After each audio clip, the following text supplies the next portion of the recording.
Rajura railway क्रॉसिंगवर Shivai बस आणि ऑटोची भीषण धडक, 4 जणांचा मृत्यू, 3 जखमी. राजुरा वरुड मार्गावरील राजुरा रेल्वे क्रॉसिंग परिसरात आज सकाळी सुमारे 10:45 सुमारास शिवाई बस आणि ऑटो यांच्यात भीषण अपघात झाला. या दुर्घटनेत 4 जणांचा जागीच मृत्यू झाला असून 3 जण गंभीर जखमी झाल्याची माहिती समोर आली. मिळालेल्या माहितीनुसार बस क्रमांक MH49BZ 9436 ही वरुड इथून वर्धा दिशेने जात असताना राजुरा क्रॉसिंगजवळ ऑटो क्रमांक MS27AR 1823ला जोरदार धडक दिली. धडक इतकी भीषण होती की ऑटोचे मोठे नुकसान झाले आणि प्रवाशांना गंभीर दुखापत झाली.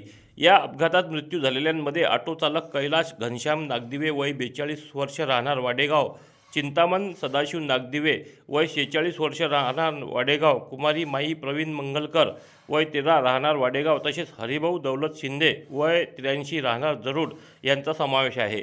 तर या अपघातात राजकुमार भलावी वय 55 राहणार गव्हाणकुंड, प्रतिभा प्रकाश लाड वय 18 आणि कुमारी मोहिनी वंदे भोरे वय 18 राजुरा बाजार हे गंभीर जखमी झाले असून त्यांच्यावर उपचार सुरू आहेत.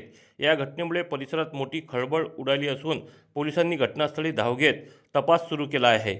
अपघाताचे नेमके कारण तपासानंतर स्पष्ट होणार असल्याची माहिती पोलिसांनी दिली.